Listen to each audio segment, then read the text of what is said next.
Assalamualaikum warahmatullahi wabarakatuh. Halo adik-adik, apa kabar semua? Semoga sehat selalu ya. Bertemu lagi dalam channel YouTube Belajar IPA.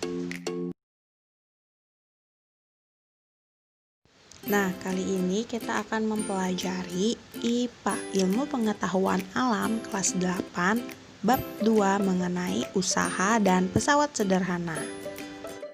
Yuk belajar sama-sama. Silahkan buka buku tulis dan buku pelajaran yang kalian miliki ya.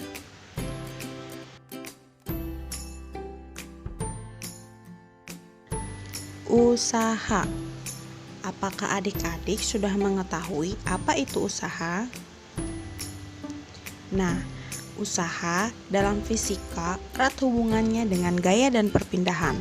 Semakin besar gaya yang digunakan untuk memindahkan benda, maka semakin besar pula usaha yang dilakukan. Semakin besar perpindahan benda, semakin besar pula usaha yang dilakukan. Adapun persamaan yang digunakan untuk mengetahui nilai usaha yaitu W sama dengan F kali S, di mana W adalah usaha dengan satuan Joule, F adalah gaya dengan satuan Newton, S adalah perpindahan dengan satuan meter.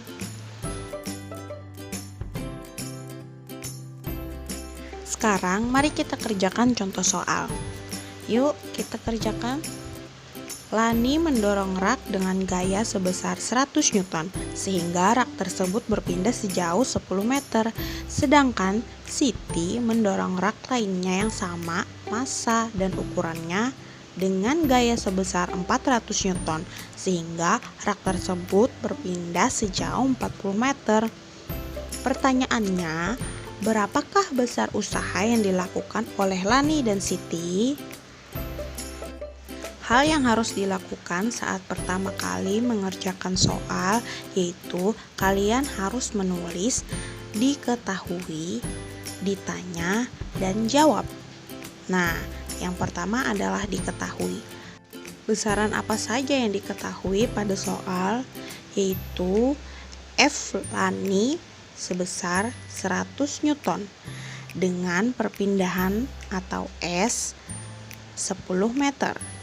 Kemudian F Siti sama dengan 400 Newton, sedangkan perpindahan atau S Siti adalah 40 meter.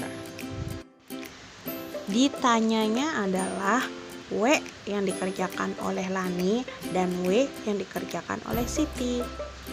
Kemudian jawab. Pertama kali untuk menjawabnya kalian harus mengetahui persamaan yang digunakan. Dari pertanyaannya ditanyakan adalah usaha. Lambang usaha adalah W. Dan persamaan yang digunakan adalah W sama dengan F dikali delta S. Selanjutnya, kita masukkan nilai dari yang diketahui ke dalam persamaan. Untuk mencari usaha yang dikerjakan oleh Lani atau W Lani adalah 100 Newton dikali 10 meter sama dengan 1000 Joule. Sedangkan usaha yang dilakukan oleh Siti atau W Siti sama dengan 400 Newton dikali 40 meter sama dengan 16.000 Joule. Jadi, besar usaha yang dilakukan oleh gaya dorong Lani adalah sebesar 1000 Joule. Dan besar usaha yang dilakukan oleh gaya dorong Siti adalah 16.000 Joule.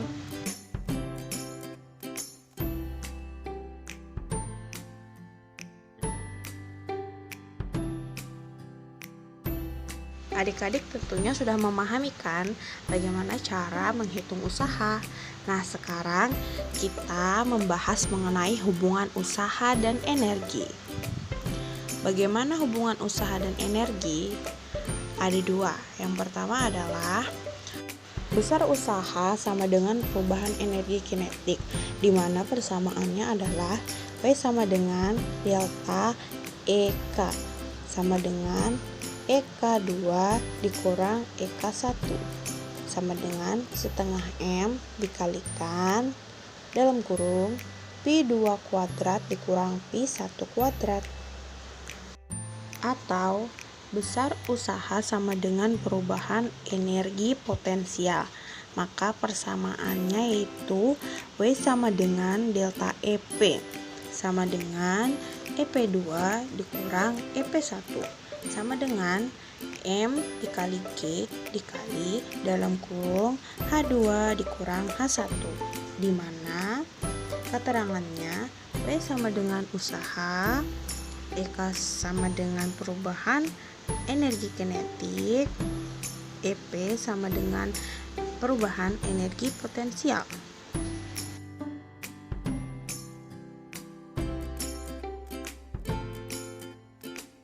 Selanjutnya, yuk kita kerjakan contoh soal. Rano berlari di lintasan melingkar.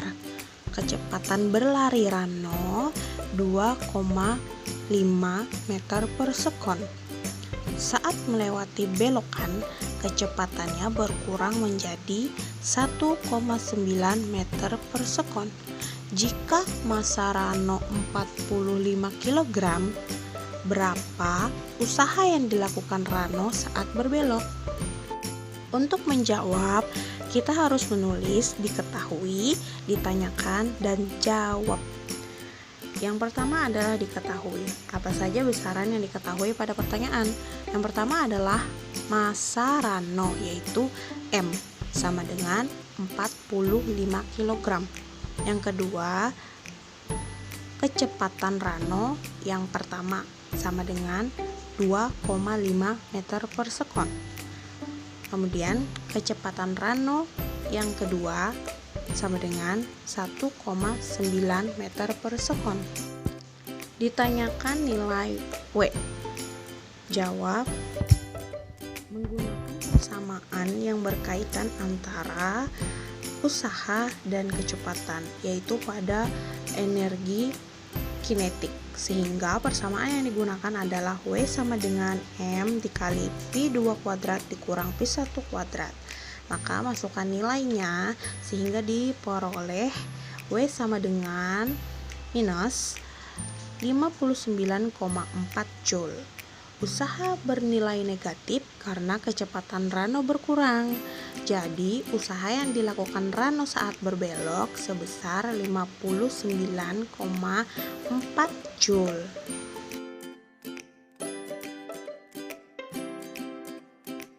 Nah, dapat dipahami kan bagaimana hubungan antara usaha dan energi. Selanjutnya, kita pelajari hubungan usaha dan daya. Laju energi atau daya disimbolkan dengan P adalah besar energi yang digunakan dalam setiap detik, sehingga dapat ditentukan dengan cara membagi besar usaha W dengan selang waktunya T, atau persamaannya P sama dengan W dibagi T. Sekarang waktunya kita mengerjakan contoh soal. Mari kita kerjakan sama-sama. Lani memindahkan rak dengan usaha sebesar 1000 Joule dalam waktu 10 sekon. Sedangkan Siti memindahkan rak tersebut dengan usaha sebesar 16.000 Joule dalam waktu 40 sekon. Berapakah daya yang dikeluarkan Lani dan Siti untuk memindahkan rak? Yang pertama, kita menulis diketahui, ditanya, dan jawab. Diketahui pada soal yang pertama adalah W Lani sama dengan 1000 Joule, W Siti sama dengan 16.000 Joule. Kemudian juga diketahui masing-masing waktu. T Lani sama dengan 10 sekon, T Siti sama dengan 40 sekon. Selanjutnya yang ditanyakan adalah daya atau P Lani dan P Siti, sehingga dapat kita jawab menggunakan persamaan P sama dengan W dibagi T. Kita masukkan nilainya, kemudian diperoleh hasil P yang dikerjakan oleh Lani atau daya yang didapatkan dari hasil usaha Lani sebesar 100 watt, sedangkan pada Siti 400 watt. Setelah membahas mengenai usaha, kita lanjutkan pembahasan mengenai pesawat sederhana. Pada saat kita melakukan aktivitas, kita selalu berupaya agar dapat melakukan usaha dengan mudah. Oleh karena itu, kita menggunakan alat bantu atau sering disebut dengan pesawat sederhana untuk membantu melakukan aktivitas. Manfaat dari pesawat sederhana adalah untuk mempermudah pekerjaan manusia. Pesawat sederhana yang pertama yaitu katrol. Bagaimana seseorang dapat mengambil air dari sumber yang dalam? Betul, dengan menggunakan timba. Nah, ini gambarnya. Katrol berfungsi untuk mengubah arah gaya jika tali yang terhubung pada katrol ditarik ke bawah. Maka secara otomatis timba yang berisi air akan ke atas. Ini adalah contoh dari katrol tetap tunggal, yaitu hanya menggunakan satu katrol. Selain itu, ada juga katrol bebas maupun katrol majemuk. Katrol bebas berfungsi untuk melipatkan gaya sehingga gaya kuasa yang diberikan untuk mengangkat benda menjadi lebih kecil daripada gaya beban. Katrol jenis ini biasanya ditemukan di pelabuhan yang digunakan untuk mengangkat peti kemas. Katrol majemuk. Katrol majemuk merupakan gabungan dari katrol tetap dan katrol bebas yang dirangkai menjadi satu sistem yang terpadu. Katrol majemuk biasa digunakan dalam bidang industri untuk mengangkat benda-benda yang berat. Menghitung keuntungan mekanik pada katrol. Pada katrol kita dapat menghitung berapa besar keuntungan mekaniknya.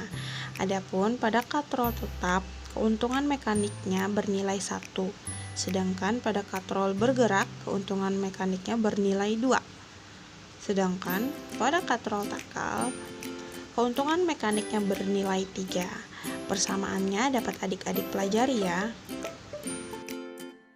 Nah, sekarang kita mengerjakan contoh soal. Boni membantu ayahnya mengangkat kotak sebesar 3000 Newton. Dalam mengangkat kotak, Boni menggunakan katrol yang disusun sesuai gambar di samping. Jika kotak terangkat setinggi 3 meter, hitunglah panjang tali yang ditarik Boni. Hal pertama, kita tulis diketahui, ditanyakan, dan jawab. Besaran yang diketahui pada pertanyaan yaitu W sama dengan 3000 Newton dan perpindahan yang terjadi pada kotak 3 meter. Ditanyakannya adalah panjang tali disimbolkan dengan S. Maka persamaan yang digunakan adalah M sama dengan W kecil dibagi F. Didapatkanlah hasil panjang talinya sepanjang S sama dengan 9 meter. Pesawat sederhana yang kedua yaitu roda berporos. Roda berporos merupakan pesawat sederhana yang terdiri atas sebuah roda berputar yang dihubungkan dengan sebuah poros yang dapat berputar bersama-sama. Adapun fungsinya yaitu untuk memperbesar kecepatan dan gaya. Salah satu contohnya roda gigi pada sepeda motor yang digunakan pada sepeda motor dan juga pada sepatu roda juga menggunakan roda berporos. Pada roda berporos juga terdapat keuntungan mekanik yang dapat dihitung. Adapun persamaannya yaitu M sama dengan R besar dibagi R kecil. Pesawat sederhana yang ketiga yaitu bidang miring. Bidang miring merupakan bidang datar yang diletakkan miring atau membentuk sudut tertentu sehingga dapat memperkecil gaya kuasa. Contoh penerapan bidang miring ini yaitu pada tangga, skrup, dan pisau. Nah, ini adalah gambar skrup yang menggunakan prinsip bidang miring. Selanjutnya ada kapak, pisau, paku, pahat. Ada juga bidang miring yang digunakan untuk membantu mengangkat benda ke. Keuntungan mekanik pada bidang miring juga dapat dihitung menggunakan persamaan M sama dengan W kecil dibagi F sama dengan S dibagi H.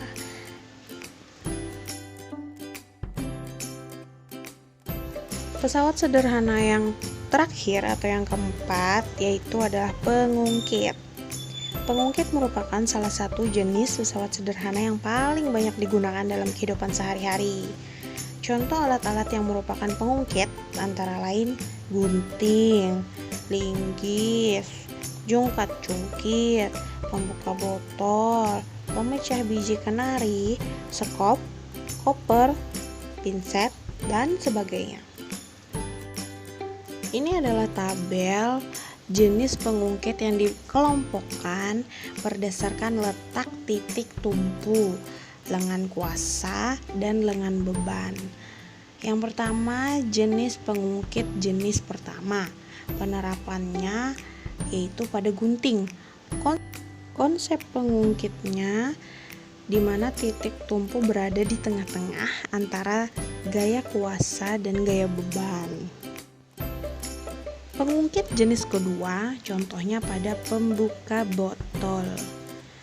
Konsepnya di mana titik tumpu berada di ujung, kemudian gaya beban, dan pada titik ujung lainnya adalah gaya kuasa yang diberikan. Jenis pengungkit yang ketiga penerapannya pada pinset, di mana gaya kuasa berada di tengah-tengah antara tumpuan dan gaya beban. Posisi lengan kuasa dan lengan beban kalian harus mengetahuinya, di mana LB atau lengan beban itu adalah panjang dari gaya beban yang diberikan sampai ke titik tumpu. Sedangkan lengan kuasa atau LK adalah panjang dari tumpuan ke gaya kuasa yang diberikan atau FK. Nah, ini adalah salah satu contoh-contoh dari pengungkit jenis pertama, pengungkit jenis kedua, dan pengungkit jenis ketiga. Kalian dapat membedakannya. Menghitung keuntungan mekanik pada pengungkit. Nah, persamaannya dapat adik-adik lihat dengan keterangan pada besaran-besarannya. Ini adalah sekilas bagan konsep dari pembahasan kita tadi, usaha dan pesawat sederhana dalam kehidupan sehari-hari. Dari pembahasan tadi, adik-adik dapat mencatat materi-materi penting di buku tulisnya.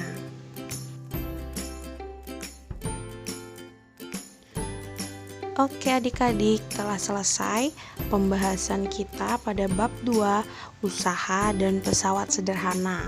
Semoga dari pembahasan ini adik-adik dapat terbantu untuk memahami materinya. Terima kasih telah menyaksikan. Jangan lupa untuk like videonya dan subscribe channel YouTube-nya. Wassalamualaikum warahmatullahi wabarakatuh.